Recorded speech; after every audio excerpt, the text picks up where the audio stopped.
तो थी सूरत हाल मजमूई तौर जो हमने आपके सामने रखी है, लेकिन जब मरकजी महकमे मौसमियात ये बता रहा है कि मूसलाधार बारिश होंगी, तेज़ हवाएं चलेंगी और मड स्लाइडिंग या लैंड स्लाइडिंग होगी, तो श्रीनगर जम्मू कौमी शाहरा का भी हाल आपको बताते चले, जहां पर इत्तला इस वक्त ये है कि श्रीनगर जम्मू कौमी शाहरा को बंद कर दिया गया है क्योंकि मुतअद्दिद मकामात पर पसियां गिराने का सिलसिला शुरू हो गया है। हिंगनी का मकाम जहां पर मिट्टी के तोदे गिरने की वजह से शाहरा बंद हुई है। ट्रैफिक को दोनों अतराफ से इस वक्त रोक दिया गया है।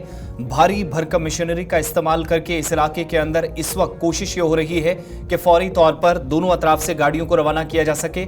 और इसके अलावा मिहाड़, पंथियाल और किश्तवाड़ी पत्थर के मकाम पर भी हमारी जानकारी के मुताबिक और इब्तदाई जो रिपोर्ट्स हैं और तस्वीरें हम तक पहुंची हैं, ये मनाजिर बताते हैं कि इस वक्त सूरत हाल ये है कि पत्थर गिरने का सिलसिला भी शुरू हुआ है। ये हिंगनी की तस्वीर है, रामबन और बनिहाल के बीच वाला वो सेक्शन जहां पर फ्लाईओवर के जरिए भी इस रास्ते से ये जो सिचुएशन है इससे निजात पाने की कोशिश हो रही है। लेकिन फिलहाल फ्लाईओवर के लिए इंतजार करना होगा जब तक शाहरा से गाड़ियों का गुजर होता है। मुश्किलात काफी ज्यादा है।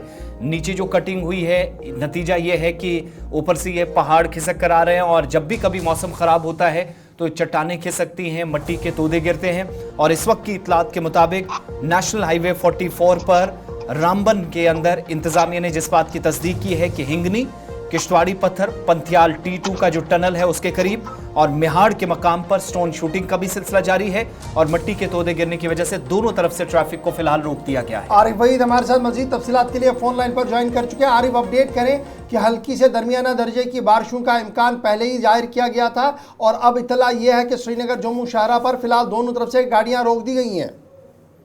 बिल्कुल गौर साहब, मैं बताने की कोशिश करूंगा कि इस तरह से महकमा मौसमियात का भी मानना था कि आने वाले समय में जो है बारिशों का सिलसिला रह सकता है। तो उसके चलते जम्मू श्रीनगर राष्ट्रीय राजमार्ग जो कई लोकेशन जो है अरसा कई साल से सुर्खियों में है, तो उसी के चलते अगर देखें तो आज रामसू हिंगनी के इलाके में जो लैंडस्लाइड की वजह से जम्मू से राष्ट्रीय राजमार्ग को बंद कर दिया गया है। इसके साथ में कश्तवाड़ी पत्थर के एरिया में भी शूटिंग स्टोन और पैंतीहाल में भी शूटिंग स्टोन का सिलसिला जारी है और जिसके चलते यहाँ पर इस समय मैन मशीनरी को भी बरोकार लाया गया है। ट्रैफिक हुकाम की माने तो 1-1.5 घंटे के अंदर अंदर जो है कौमी शाहरा को जो है जल्दी तौर पर बहाल करने की कोशिश की जा रही है। लेकिन जिस तरह से इस समय भी हल्की हल्की बारिशें हो रही है, उसके चलते ट्रैफिक अथॉरिटी का मानना है कि मशीनरी को बरोकार लाया गया है, कौमी शाहरा को हर मुमकिन बहाल करने की कोशिश की जाएगी। बहुत शुक्रिया आरिफ वहीद हमारे साथ ज्वाइन करने के लिए। कि फिलहाल सूरत हाल 1-2 घंटे लग सकते हैं अगर मौसम का मिजाज बेहतर रहा। फिलहाल श्रीनगर जम्मू शाहरा पर रेड बल्ब चल चुका है, यानी रेड लाइन आ गई है, गाड़ियों की आवाजाही को रोक दिया गया है। मुतअद्दिद मकामात पर पसियां गिराने की इतलात और खबरें सामने आ रही है।